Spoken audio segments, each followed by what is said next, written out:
the end of the day, selling is transferring a feeling. If you don't have the feeling, you can't transfer it. If you don't have a good, positive feeling, dude, you're an actor. You have to sell and run your business from a place of positivity. And however you get there, God bless you. Welcome to the Pete Primeau Show. It is episode 125. Thank you for being here, and I am so looking forward to this show. Today, the shoe is on the other foot, and Chris, my uber talented producer, is going to be asking me questions, so I'll be in the hot seat for a change. Let me pay the bills real quick. If you haven't bought my book, Sell a Million, what are you waiting for? Over 101 tips on how to sell more mattresses and make more money in the mattress business. Best compliment I ever got from this book is from my dear friend, Doug Stewart. He said, take the word furniture or mattresses out of the book, and this is just a good marketing book. And thank you to Steve and all my friends at the Mattress Industry Network Group. I am a little tongue-tied because I have visions of Steve and his family stranded in an RV. And Steve, I hope wherever you are, you're safe. I know you got stranded there for a couple of days. And I really just so excited about you getting back home in one piece with your 8 children and your lovely wife. If you are in the mattress business and you do not belong to the Mattress Industry Network Group, join us. This is where you learn how to help others build, market, sell, and succeed in the mattress industry group. It is a group of, I believe, right around 2,000. It might be slightly over 2,000 now. People who own furniture and mattress stores, anybody who's involved in the mattress industry. It's run by mattress retailers, which makes the group different. Anybody in the mattress industry, if you own a mattress factory, you're welcome. If you're a VP of sales in the mattress industry, you're welcome. If you're a sales rep, you're welcome. If you're a sales pro working a retail floor, you're welcome to join. So join us in the Mattress Industry Network Group. Tell them Pete sent you, and I'll look forward to interacting with you there, even though I don't have very many spare minutes in a week. But thank you so much. And without further ado, Chris, welcome to the show. And it's role reversal today. Pete, thanks for getting me up and making me shave today. I appreciate that. I shaved my face for this, ladies and gentlemen. Always a pleasure to join with you and chop it up, Pete. And the floor is open for those of you who have your questions for Pete. And Anita Knapp says, oh, no. So she doesn't have a question, but I think this is related to Steve's being stranded, maybe. That the comment came in, and she was saying, oh, that no. is Jen in Oklahoma. Hey, Jen in Oklahoma. How are you? Yeah, he had a tough week last week. I hope it's going better now. He might be home. I'm not sure. So thanks, Jen, for being here. Awesome. Oh, yes, it was.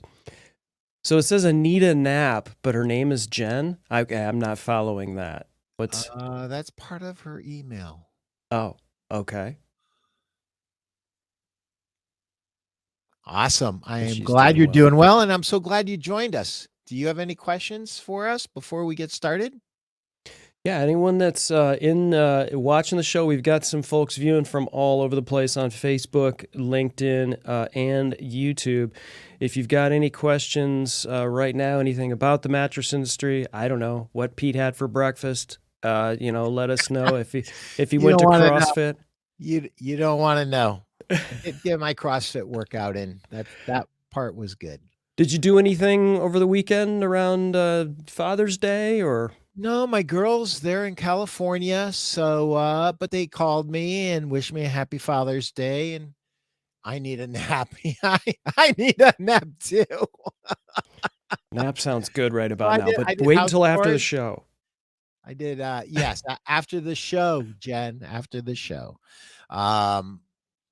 So I mowed the lawn, I did my garden, I did laundry. So I did the basic stuff, double checked my plans for the week, the usual stuff. How about you?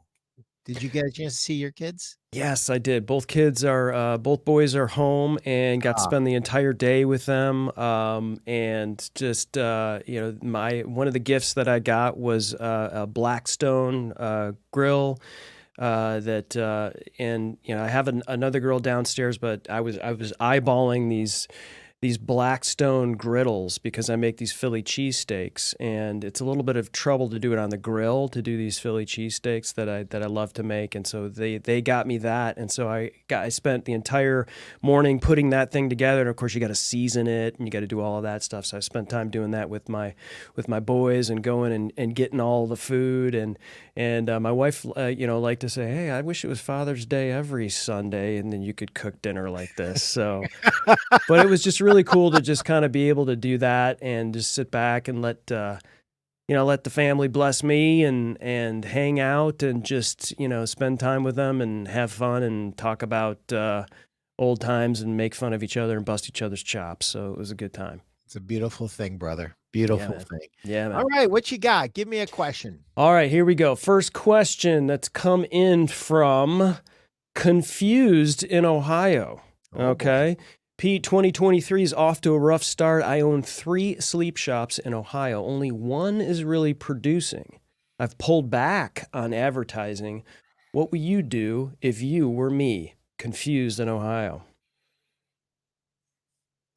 Um, I wish I knew more. Confused, but let me break this down a little bit. Um, a lot of how you react to getting off to a rough start has to do with your mindset. And I would encourage you to double check your mindset. Are you unwittingly poisoning yourself? Are you too attached to the news? Are you feeding your mind with good stuff? Um, so, want to make sure that your head's where it needs to be. Here's where my head's at. Um, for some dealers, 2023 has gotten off to a rough start. Actually, got off to a really good start for the first month or two, and then it kind of tanked. And so I think it surprised us how good it started, and then it tanked a little bit, and everybody seems to be doing something a little bit different. So you said you had 3 stores. You said one is doing well, so that's very good. By the way, this is not uncommon. So here is, um, one of the things that I'd like you to do, and you may or may not like this, uh, but I would rotate my salespeople, and I'm gonna tell you why. You could have a true superstar that is just holding the one store up, or you might have your worst salesperson in your best store, and you have no way of knowing. You're assuming that the best salesperson is in the best store. That is a wrong assumption. So I would rotate my salespeople. Um, and I'm going to tell you another thing, and you may not like me to say this as well, but if you're asking me for my opinion, I'm giving you everything that I know from 41 years of experience. I've been in a situation where I rotated salespeople, and what I found out shocked me.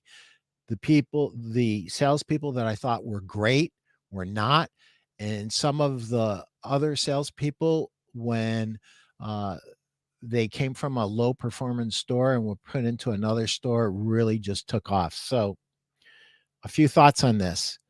Um, Number one, if you keep a salesperson in a low performance store and they go to work every day and they go, "Ugh, I'm not going to get any customers, blah, blah, blah," you're going to end up burning that person out and you're going to make them a bad salesperson. So get them out of that store and rotate them. I'm assuming you have a staff of, if these are sleep shops, can you pull that back up? These are sleep shops. Okay. So I'm assuming you have a staff of 4 to 5 people, salespeople. I would rotate these salespeople and I would really evaluate what's going on in the store. Um, the other thing that I want to address is this. You said that you're pulling back. I know that this is really easy for me to say because it's not my money, but don't pull back.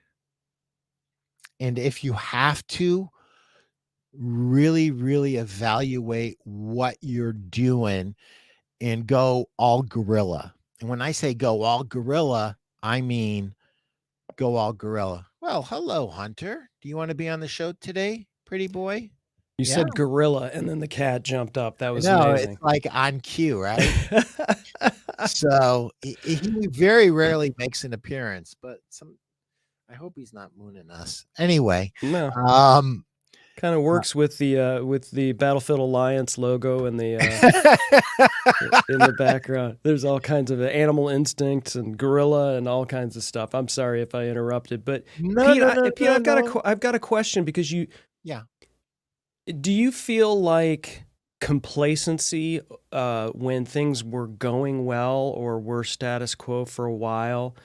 You think that's an issue? Is like people get a little too comfortable, fat. Maybe I shouldn't say that in 2023, but they get a little bit too like things are going pretty well. So I think I must be doing okay. So I'm just going to continue to do the same things instead of switching it up. And now when things are going bad, it seems like damage control. When we get on the other side of this things and things go well for us, should we continue to switch things up and try new things in order to make sure that we can accommodate for the ebb and flow of how business goes, in your opinion? Wow. Great question, loaded. So at the beginning of COVID, we all thought we were going out of business, right? Yeah. That's what we thought. And then we opened back up. And quite frankly, a lot of dealers in Ohio never closed. Most of mine didn't. I was very blessed. I was very blessed that I had a handful of manufacturers that could continue to deliver. Mm-hmm. So we thought we were going to go out of business. We didn't. When we opened back up, it was like the floodgates happened. It was unbelievable. And then we ended up with shortages. And then we ended up to this day. Now we have inflation. We've had shortages. Now the supply chain's better than it's been. Still not 100%, not all the way back. So I really want to address this, and it's really important what you said. Our salespeople were writing so many sales that we stopped training them. And shame on us. Shame on us as reps, and shame on you as the owner of a retail store. Never, ever stop training your retail salespeople. Never, ever. You got away with it for a year and a half. Understand that you need to train some more. The advertising muscles also atrophied. You stopped advertising and you got away with it. And now you think it's okay, but it's not okay. It's never been okay in my 41 years, except for that brief period of that year and a half COVID burst. Now we have to grow up and be businessmen and women again and be the marketer of your business. If you have my book, I constantly talk about that. Be the marketer of your business. And some of you larger retailers who are watching this, and you're the CEO and you're like, I'm not going to be the marketer of my business. I hire people to do that. Well, let me ask you a question. If you hire people to know that, to do that, to execute that, shouldn't you be an expert to know how your dollars are being invested? You need to be able to spot check your advertising and know if it's good or bad if you're a larger retailer. And the fact of the matter is 90% of all retailers, the owner is the marketer of his or her business. They're also the janitor of his and her business. A lot of them are doing their own deliveries. So um, your sales and advertising muscles uh, went a little soft in the last couple of years. And I think that you really need to work overtime um, to develop them and to embrace the challenge. And listen, I've been through the same ups and downs as you have. And I have some advantages. When business gets tough, I can open more new dealers. It's harder and it's much more difficult for you to open more stores. Um, some experts would tell you to really grind in on these numbers for the 3 stores and um, probably lose the store that's losing you the most money. I don't believe that that's good advice without knowing for sure how the personnel are influencing the business and who is really your number one salesperson and who's really maybe a lost cause. And I am a big, big believer in consistency and management. You have to manage your people with consistency in everything that you do. And that means reminding them of their job description, reminding them when they don't hit the metrics that are expected, showing them how to do it, or having your sales manager show them how to do it. And over a period of time, if you can't get them where they need to be, then you look at replacing people. But until you know for sure that you have done everything a human being can do to give them a good job description, to give them good metrics to meet, to give them the tools to meet them, and to model those tools and to give consistent feedback. Because sometimes people are like, everyone's different, and you'll put in, and it seems like it's going nowhere. And then all of a sudden, boom, you've got a sales superstar. Well, you've got a sales superstar because they were always getting a little bit better and you weren't really paying attention to everything. And then it just started to happen. But it happens over time, and either they're getting better or they're getting worse. And even your best sales professional, he or she, even if they're producing at record rates, maybe even more so, they need your attention, and they need to know that you're paying attention to their numbers. Yeah. And that, yes, believe it or not, the paycheck isn't enough. It's not enough. Understand this. People want to be appreciated. They want to get a pat on the back, and they want to know that what they do makes a difference. And if you can bring those top performers into conversations about the direction of the company, the direction of the advertising, the direction of the Yeah. merchandising, you are going to be much more effective as an owner. You're going to get great insights, number one, because they're on the floor more than you are now. Yeah. And number two, they're bought in. Even if it's a crappy product, if they told you you should pick it up, guess what? They're going to make it work because it's their ego on the line. So I'm a big believer in getting everybody involved. And when I see stores that aren't performing as well as they should be, I always encourage you as an owner to look inward. And I Yeah. know sometimes it feels like you're drowning. I know that you're doing 100 different things, but if you just focus on 2 things, I think what Chris brought up was huge. Focus on sales training and focus on advertising. Too often we want the answer to be merchandising. Oh, I'll put this new line on. I hear this new line is great. It's the bright, shiny object of the day. And it's not. It's a Band-Aid. 90% Yeah. of the time, you've got to fix what you've got broken. And Yeah. I would encourage you to do that. And yes, in some cases, I would encourage you, please reach out to me and we can do a deep dive on this. Whether we do business or we don't do business, uh, is doesn't matter. I've been very blessed in 41 years, and I love helping.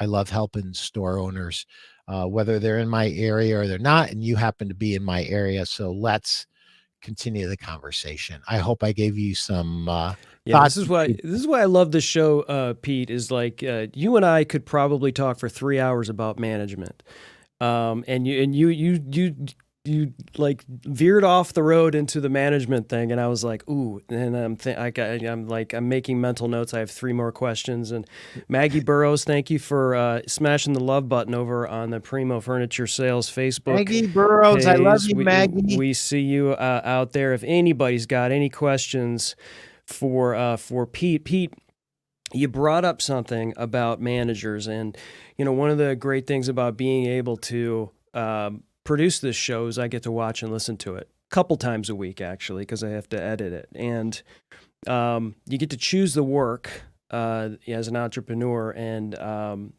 this is something that helps me, and I get to benefit from some of the greatest sales leaders, managers, and people in this industry. And one of the things that's always brought up when we're talking about leadership and managers and enabling people, and you've got Jeff Giannakovo at Gardner's Mattress and more, who talks about what you said, where you have somebody on your team, have them feel like they have a vested interest, like something was their idea, because then all of a sudden it's like, hey, I came up with this collateral material for this retail store. I'm the one who kind of came up with this concept. Even if they technically made, like, it was an idea that you had, give it to them, like, enable that person to make them feel like they were a part of it.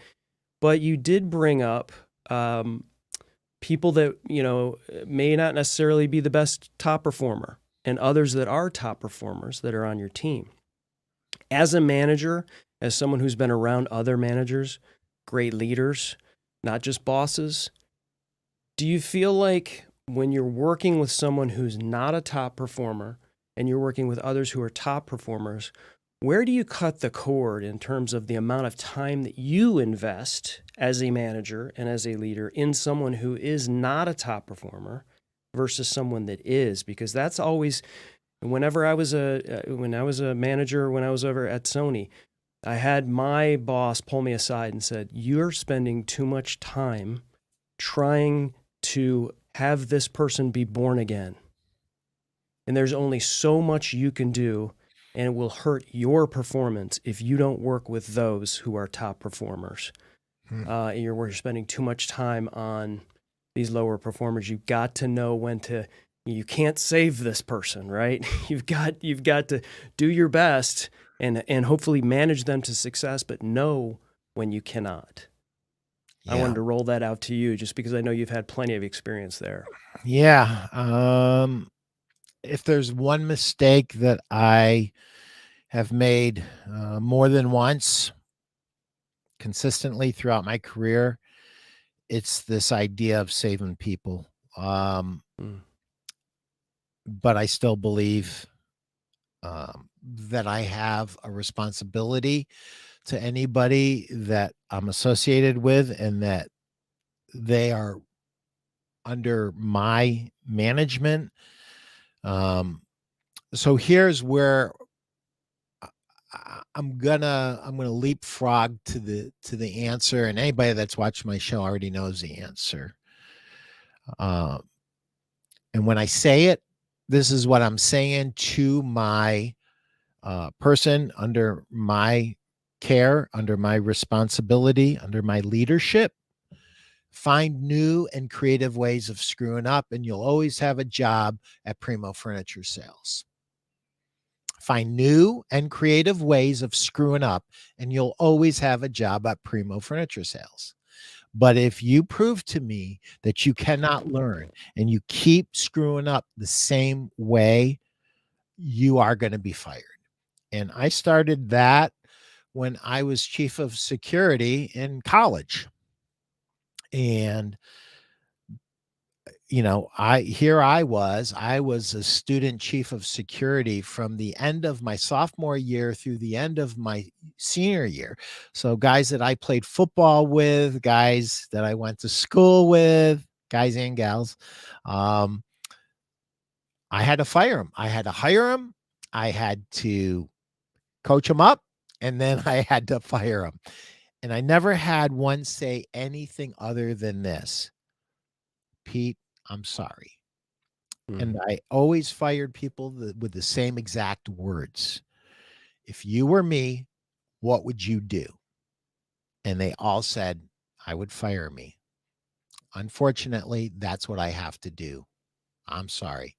And then they always said they were sorry because they knew. And basically, I told them when I hired them exactly what the job was. I said, if we get to a place where we have 3 written reprimands, it's over. And so that's where I put in. So to kind of go into some gray areas, here's some of the things, the litmus tests that I look for, Chris. Okay. Are they reading books? Are they Wow. trying to get better? Are they asking me good questions? Are they inquisitive? Do they have a passion for the business? Do they care? Do they really care? And do I see it manifest itself in emotion at times? Because if someone is flat with me all the time and I never see any emotion, any passion, first of all, I never should have hired a person like that, Right. because that's not who I am. Yeah. And I can't stand to be around people like that.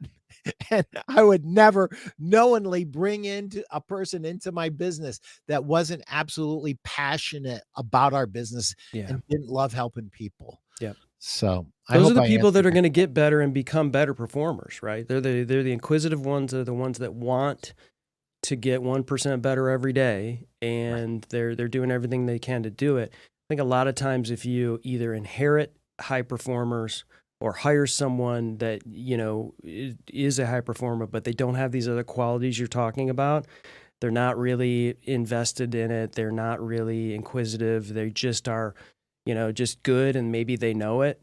You know, give me 10 people that are curious and want to do better and want to work hard and want to improve themselves and want to improve others around them. Give me 10 of those people as opposed to one high performer, because you can turn that person, those people, those 10 people into high performers, I think. Yeah. That's the challenge, really.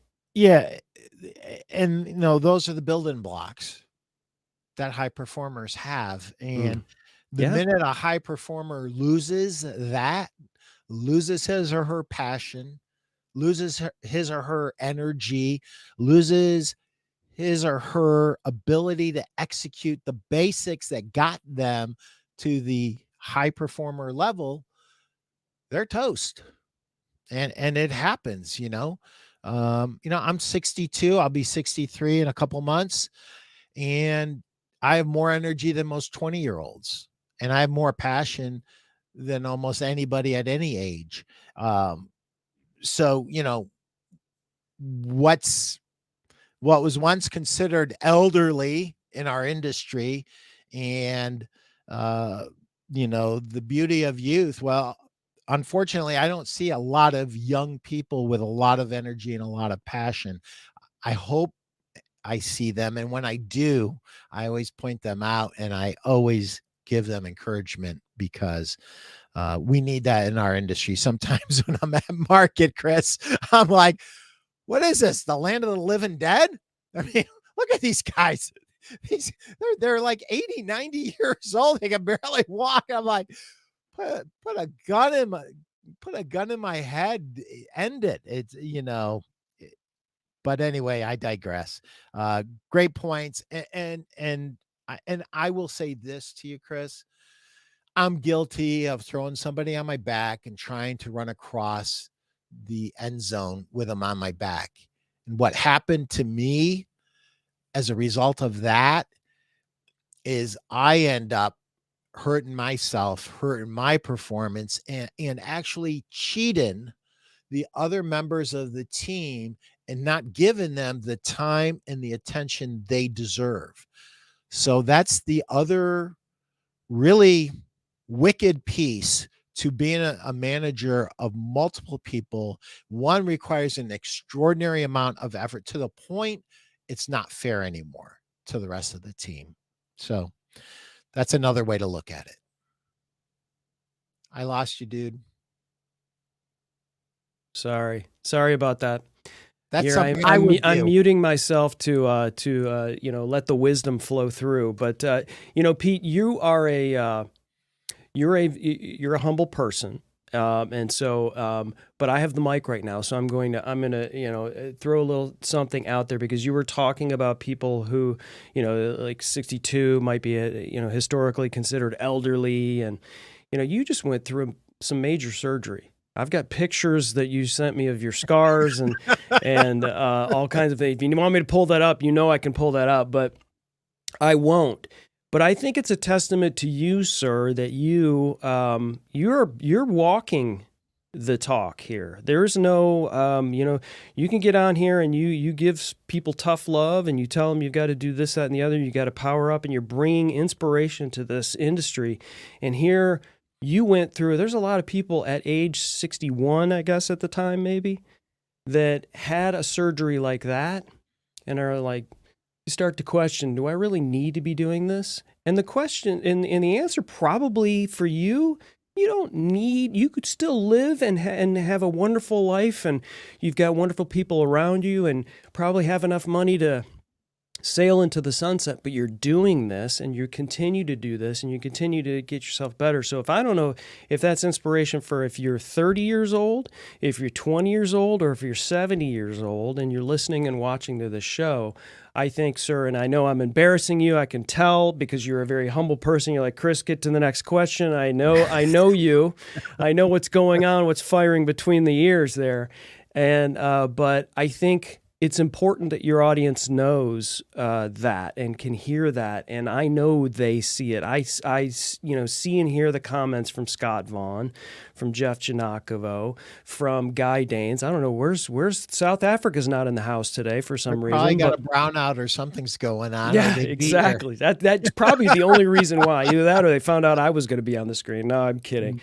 They love you, But I just, I wanted to say that, Pete, because I think it's important that people understand you're not just, showing up and talking. You were on the road all last week.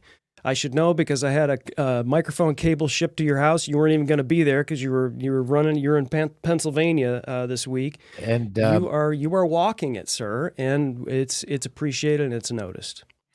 Well, thank you, Chris. I'm very, very, very, very blessed and very lucky, and I'm probably living a bigger and better dream than I ever thought I would. So awesome. Thank you. I'm done Father. Embarrassing you. Yeah. Next question. Okay, let's get to the longest one. This is a two-parter for the screen. So I'll read the first part and then read the second part and leave the second part up. This is from Desperate in Idaho. I'm frustrated. My stores are not making their numbers. My salespeople are miserable. To make matters worse, they hate selling mattresses. Holy smokes. And here's the, here we go. I own furniture stores in the last few years, and I thought we turned the corner regarding mattress sales. We are going backwards, and I need to stop this regression. Any ideas, Pete? Desperate in Idaho. Desperate. I have some ideas for you. So, first of all, I want you to know this. It is not uncommon, and it is pretty much really par for the course, that furniture store salespeople despise selling mattresses. It's always been that way. It might always be that way. Some stores have made some headway on it. I'm going to give you a couple possible solutions. And I want to share a story with you. So we know that a good furniture store can do up to 20, 30% of their total business in mattresses. My gut feeling, if you're watching this right now, feel free to jump in. I'd love to know, are you at 5% or 10%? And the reason I'm saying that is because there's no way you're at 20 or 30, because at 20 or 30, they love selling mattresses. All right. So I know that from my experience. I learned this very early on. So I came from a furniture store background. When I first got out of school, I worked in a furniture store doing a GOB, which was an education in and of itself. And I could probably write a book just on that.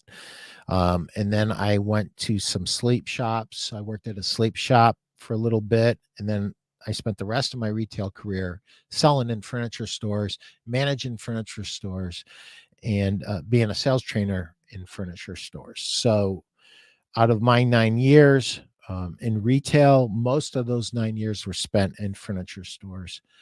And I was the anomaly. I was the different one. I really bought into the fact that I can change a consumer's life. And when you look at the three-legged stool of wellness, it's very simple. It's nutrition that you put into your body, it's rest, and most of that is sleep, and then it's exercise. And those are the three components. When I started in CrossFit, the biggest component they thought was exercise, then nutrition, and then rest. And now they have turned that triangle all the way upside down. They believe the foundation is rest. The biggest part of that rest is sleep. The next most important thing is nutrition. And so guys, this is what I do. You got to see this. So I draw pictures. See, I have to draw pictures to keep myself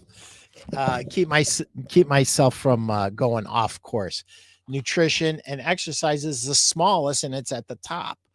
And any elite athlete, whether they are an endurance athlete or a strength athlete or a skill athlete, they will all tell you, unless their nutrition is right and unless their rest and recuperation is right, they can exercise all they want, and all that's going to happen is they're going to get weaker and slower. So same's true with your mind. Your mind is the most important muscle in the body. It controls everything. And if you don't get the right rest, you don't get the right nutrition, and you don't get the right exercise, you're not going to be productive over the long haul, as productive as you could be. So why did I just go off on that tangent? Is for a very simple reason. I, as a sales pro at retail, bought into that. And that's what made me learn about selling mattresses and becoming the best mattress salespeople in my chain of the best mattress salesperson in my chain of stores. That was my personal passion and mission once I learned those facts. And I think you have to try with your salespeople to express that to them. It might be standing on your head. All you need is one champion. So I want you guys to write that down. One champion. If you can get a champion in your mattress department, all the rest of the salespeople will go, she's not that much better than me. He's not that much better than me. If she can do it, if he can do it, I can do it. So work on finding a champion. Okay. And the other thing that I would say, and this is, I'm going to bet money that you don't have a selling system, whether that would be comfort selling, technology selling. You don't have a sales system. I can almost bet money on it. Chime in if you do, and tell me what that is, and then I'll give you a diagnostic on that. Um, so you got furniture stores, you are making progress, and then it stopped. And I think it goes back to what Chris said, the last question. What happened in the last year and a half? We stopped doing sales meetings. A lot of us stopped advertising. Now, I'm sure you're advertising again, but have you really kind of got your salespeople up to snuff with sales meetings? And now let me tell you something. A sales meeting could be the worst thing you ever do. I just said it. A sales meeting could be the worst thing you could ever do if the presenter is boring, lacks knowledge, lacks passion. You need to find people who are passionate, who can connect to your people and help them become better salespeople. Now, it's great when your vendor can provide that to you, but a lot of vendors can't. Some of the biggest companies in the world right now have the crappiest sales trainers. It used to not be this way, but that is the sad state of affairs right now. And if you need to hire, a Bob Munkle or an Andrew Carrington, that's what you need to do. So commit to sales training, commit to a process that works with your salespeople. And I want to tell you a funny story. I started to notice this thing with furniture stores. I didn't understand it because of my background, because I was the number one mattress salesperson at my furniture stores. And I thought everybody was passionate and I was just better than them, which wasn't the case. My passion made me better, right? So put that aside and look at um, your sales team is not telling you something, and they're not telling you something because you didn't ask the question. Now, I asked the question to every furniture store I called on for my first 5 to 10 years as a rep. And you know what the question was? Well, let me tell you what I did first. I dismissed the owners and the managers out of the meeting. I said, I'm sorry. And I know that I didn't discuss this with you before, but you guys have to leave. I need to have a heart to heart with your salespeople. And then I asked the question. I'm sorry, I'm muted. That's I not can't easy to lip do. read. That's not What? easy to do, is to tell, hey, I'm sorry, I didn't tell you guys this, but you're going to have to leave so I can talk to your sales. That's not Yeah. easy to pull off. No. You need trust in order to do that. But anyway, I digress. Understand that we didn't get to the place of doing the sales meeting without them being absolutely sold that I was the guy with my line and my training that was going to transform their mattress business. So basically I said, everyone's gone. It's just us. And I'm not going to repeat what anyone says here. Tell me the truth. What is your favorite thing to sell in the store? And don't say what I want you to say. I'm a mattress rep. I'm here to train you on mattresses. We all know that. Tell me the truth. Upholstery, case goods, not one mattresses. I said, what do you hate to sell? And be honest. Almost every hand goes up. Mattresses. I hate mattresses. I hate selling mattresses. I hate selling mattresses. I'm like, okay, enough. Now, let me ask you this question. Why do you hate selling mattresses? Well, I can't memorize all those specs. I don't know what makes this one better than the other one. And I'm like, yeah, 100%. So let me ask you a question.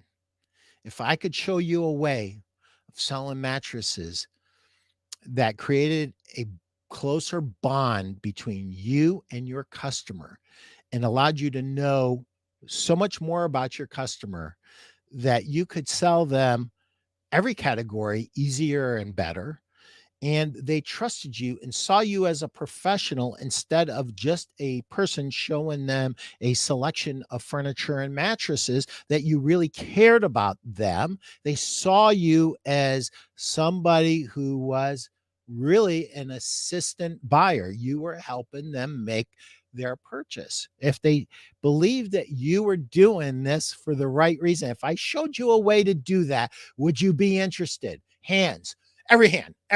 They're like, yeah, yeah, yeah. And then I would go into my shtick. And so this is what I'm asking you. You got a furniture store, several furniture stores. Um, I've encouraged you to create a champion. I believe that you're between 5 and 10% of your overall volume. You're nowhere close to 20 or 30%. I don't believe you have a sales system. I could be wrong. Chime in and let me know if you're watching. Um, you need a sales system, and preferably you need a vendor who is absolutely passionately focused on you building your business. And here's a question I want you to ask all potential suitors. If you're looking for a new manufacturer of mattresses, I want you to ask yourself this question: is he or she capable of helping me grow this business with my salespeople? Will this person connect with my salespeople, and are they committed? Because if they're not committed, you're in trouble. And you know, here again, a potential merchandising fix, then unless you fix the advertising and the sales training, it's not going to work. It's not going to work. So I'm going to show something to you that's a little bit crazy. I showed this to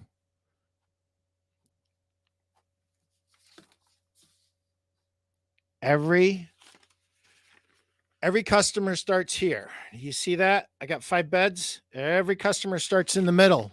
What's in the middle? A 30 ILD bed. That doesn't mean anything to me. A medium firm bed. You ask your salespeople one question: do you want it plusher, or do you want it firmer, or is it just right? If your customer, can you see this? Whoop, there. Okay, there we go. If they like it firmer, bring them to the next firmest one out and ask them, between those two, is that absolutely perfect, or would you like it a little firmer? I would like it a little firmer. Then you show them the next one. Well, the next one, that is like a board. That is what we call an Asian or an Indian firm. Please, Asians and Indians, I don't want to hear it. Really, I don't want to hear it. It's just something that we say in our business. Industry term, right? Yeah, it's not. I love Asians and Indians. I love your food. I love everything about you. It's not a negative. It's just you like firm mattresses, and that's true. The opposite is true as well. You go from the middle, which is a medium, to a plush. Which one of the two do you like the best? Well, I like this one, but I think I might like it a little softer. Well, the next one's a marshmallow. And if they like that marshmallow, the sale is made. If they push back into the middle, they push back to the middle. There's 5 beds there. This is a concept that Steve Carnes came up with at Bed Industries of America. And when I saw it, I said, that is beautiful. And if you own a furniture store and you need an easy sales system, this is the one for you. 5 beds, all the same basic specs, all the same price, all different feels. So it's not, this one's got latex and you should buy it because it's got this doohickey or that doohickey. The only difference is the way they feel. And so we're taking price out of the equation and we're taking technology out of the equation, and we're getting the customer to just focus in on comfort, which Yeah. if we properly diagnose comfort, we're almost all the way home. The next thing we have to diagnose properly is support. If you diagnose support and comfort together well, you're going to make a lot of mattress sales and you're going to have a lot of happy customers. And I hope that answers your question. If not, 419-560-3169. Call me. I'm happy to help you. I don't care where you are. I don't care whether you're a prospect for me or not. I'm Right. here to help. And if you are going to the Vegas market, you want to go to B1119. That is Bed and Industries Vegas showroom. We're in B building on the 11th floor, B1119. Ask for the Fabulous Five. That's the name of this collection. I heard a rumor that we're renaming it. It really should be named the Sleep Diagnostic System. But that is a great little selling system right there. And I'm going to be in Vegas and I would love to meet you, even if you're outside of my area. So When is that, Pete? that is at the very, very end of July and the first Okay. couple days of August. Awesome. I would just add one thing, and I know we have other questions to get to, but we're rolling up here, heading to the top of the hour, and there's a number of other questions. But I would say this is Desperate in Idaho. The Fabulous Five, is that what you call them? The Fabulous Five? Is that what Fabulous Five. Yeah. Amazing practical knowledge in order, specifically for the mattress industry. But this can apply to lots of different industries. It could be another product not related to comfort, but if you have the variations in that pricing structure, it's amazing. It's got my mind thinking about how I can apply what I do in that kind of situation. But I will say this, because Desperate and I has talked about right here, you see in the comment, the salespeople are miserable. Right? They're not making their numbers. Yeah. Okay.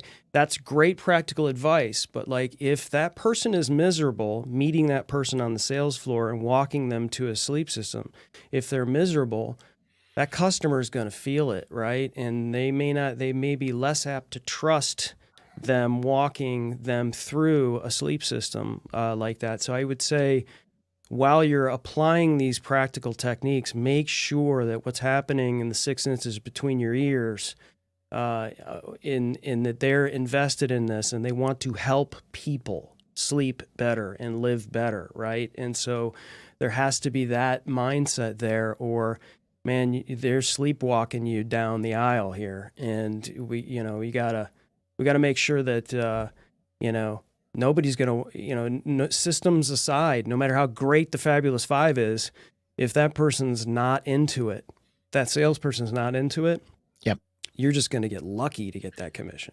Yep.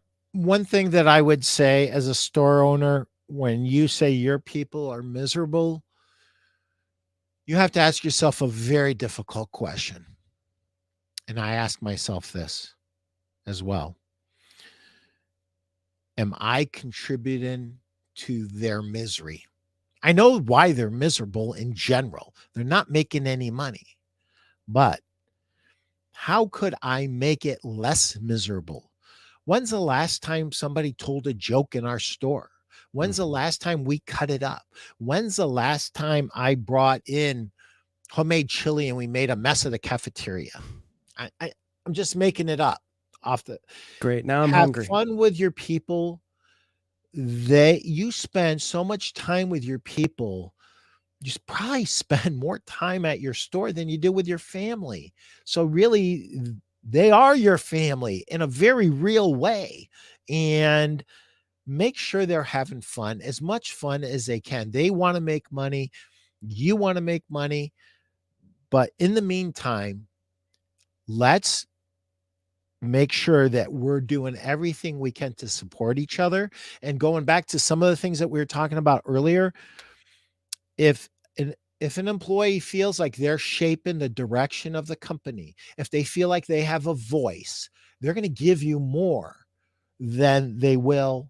And that has nothing to do with pay. It's just the way human beings are wired. What's the next question? Oh my Lord, we're almost out of time. This is Mary. Mary says, I've been following you for years, Pete. You always seem to be positive. That is true, Mary. What is your secret? What are your favorite books regarding attitude? Sincerely, Ooh. Mary. Well, thank you, Mary. Truth be told, I'm not always as positive as I'd like to be. Uh, I would say that I do have a secret, and you've heard other people talk about it.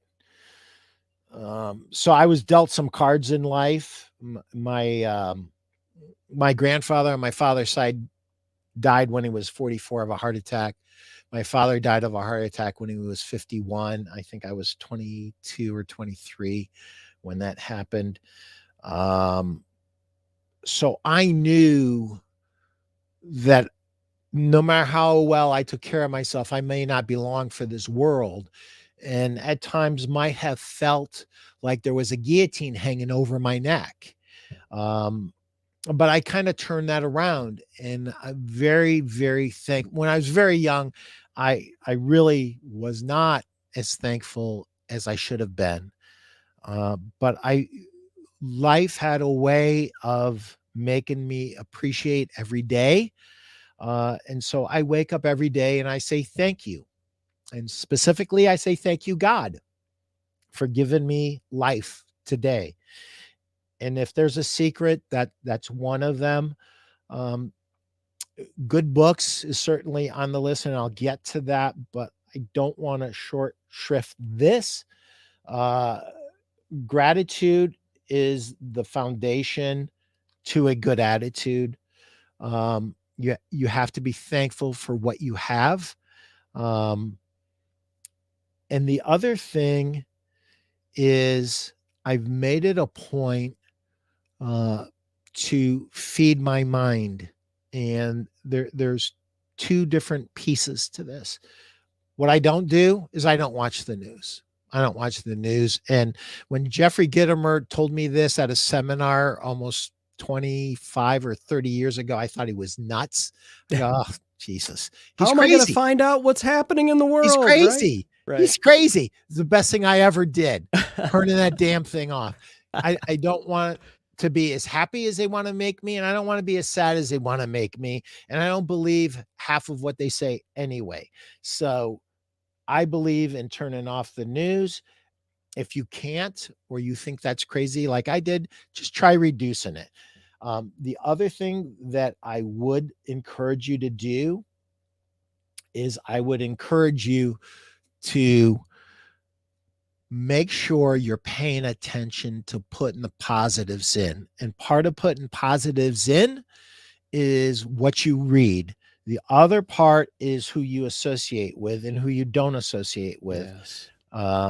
Stay away from negative Nellies and surround yourself with positive people.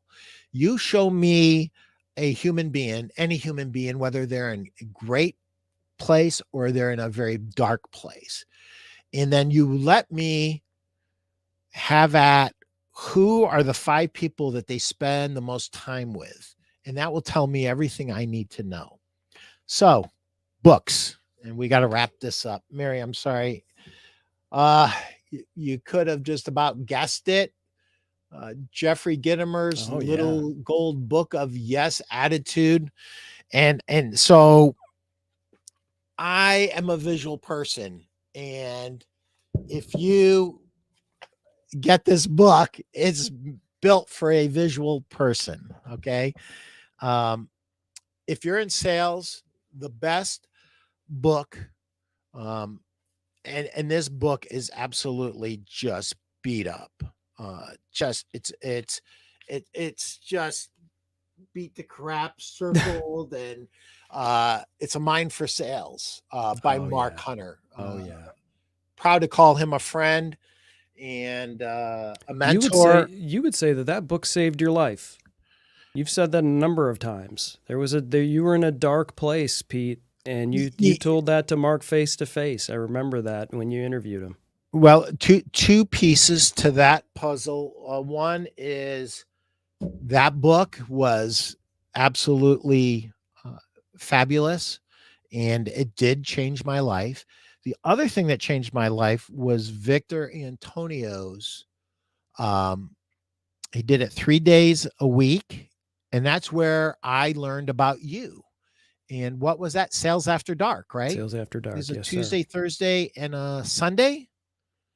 And Victor Antonio is just an absolute prodigy.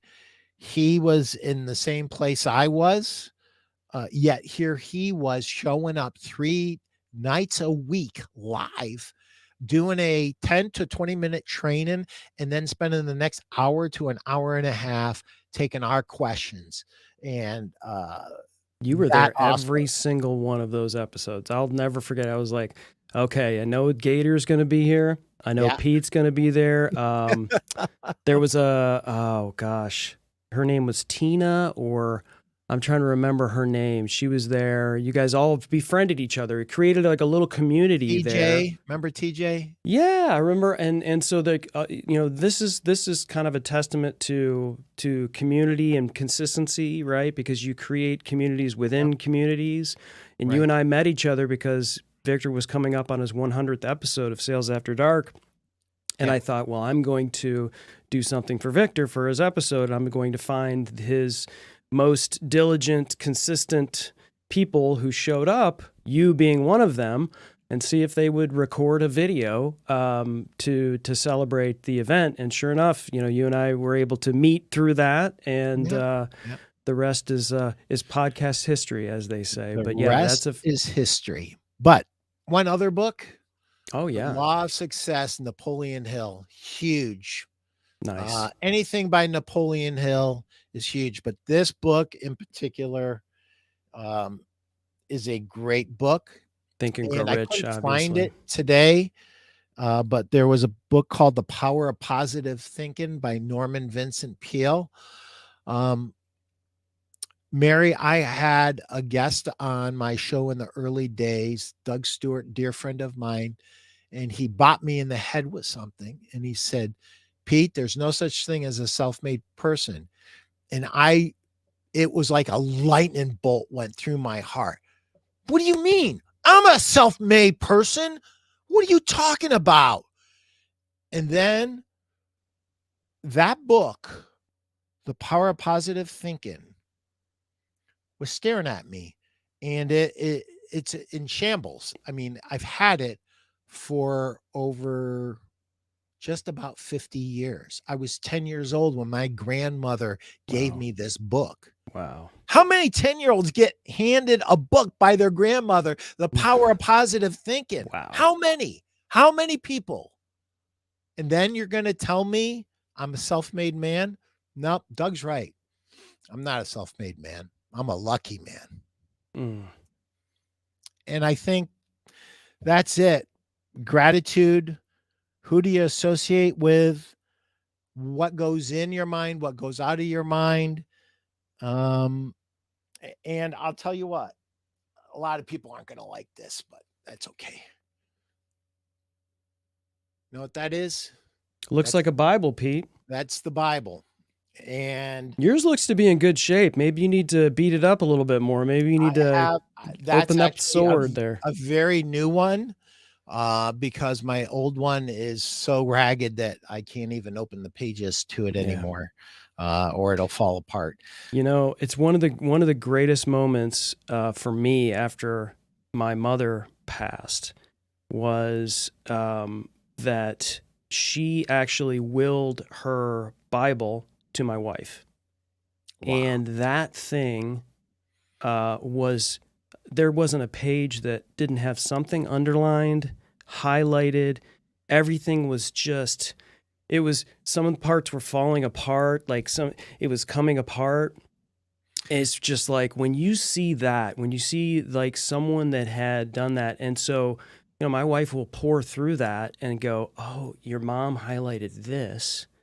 And, and it's because it had something to do with you when you were young. And she would write in the margin, she would write how that, and she just like used her Bible as like a workbook, really. Mm-hmm. And it's just incredible how, people, would do that. I would add, I know we're up hitting over the hour here.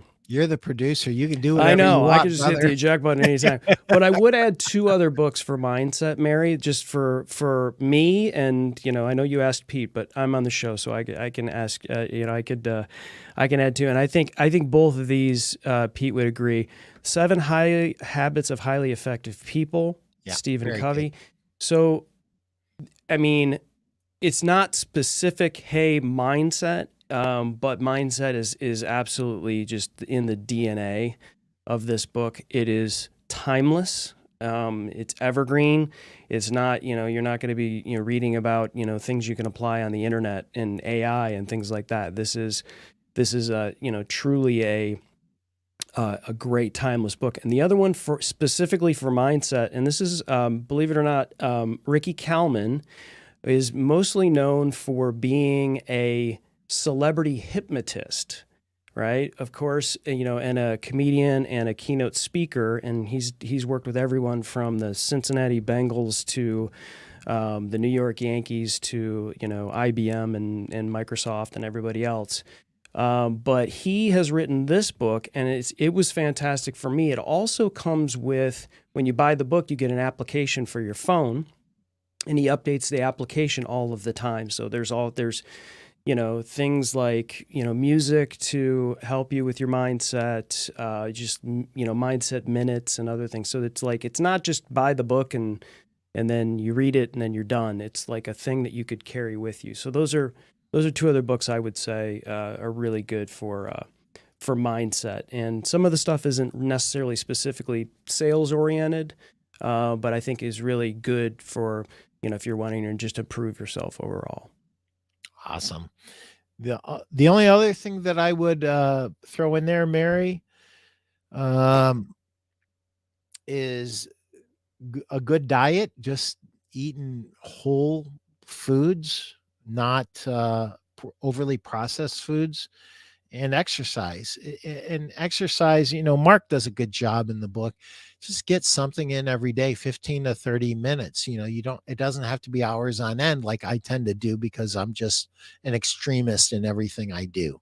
But doing something for your health, even if it's just walking a half an hour every day, is huge. It will help your mind. We're all interconnected. I mean, your mind, your attitude, your body, your soul, all of it's connected. And so you have to take care of every bit of it if you're really going to be positive. And you have to be, because this world will literally beat you into the ground if you let it. And your job is to rise above that. So thank you, Mary. Thank you, Chris. Thank you, Pete. And I tell you, the people that are watching and listening to this, including Mary, they're the people that get it, right? They're the 1-2% that actually get it. If you're this far into the Pete Primeau Show, you absolutely are in the right place. And yeah, Pete, man, as always, just been a complete joy. I can't believe it blew by as fast as it did, man. Episode 125. It won't be long. It'll be like episode 200, and we'll be figuring out, what kind of celebration we should be having. We should probably do something for 150. What do you think? Up to you. Up to you, brother. Up to me. Okay. All right. You're the producer. I do what I'm told. Here, plug this cable in, Pete. Okay. Anybody, before we say goodbye, anybody that's thinking about doing a podcast and you don't want to do all the editing, all the work, and all the junk that comes along with it, don't. Hire this guy, Chris Stone, and let him do the work for you. I literally show up once a week for an hour, and that's it. Other than that, I do nothing. I work on my business, and I do not have to worry about the show being syndicated. I do not have to worry about it being edited. Chris does everything for me. And I would highly recommend him to anybody that is considering podcasting. Do not let podcasting gobble up your life. It's important, it's great, and it helps you to show up in a way that a lot of people don't or can't or won't. And that is a large part of sales, right? Showing up in different ways and making sure that your prospect knows who you are. And when they know who you are, if you're the right person and it's the right fit, they're going to do business with you, right? That's right, man. That's right. Thank you for those words, Pete. I appreciate it. And listen, if I didn't love doing it, I wouldn't do it, and you know that. So I appreciate what you do, as you're a large part of it. And believe it or not, I enjoy editing shows when they're like this, because I get to go back and listen to some of the stuff I probably was, not really paying attention to because I was reading Mary's question or I was pulling up something in the background, so I can get it on the replay as I'm editing it. So thank you for that, Pete. I appreciate it. Thanks, everybody. Appreciate you. Have a great day. Thanks, Chris. Take care. Bye.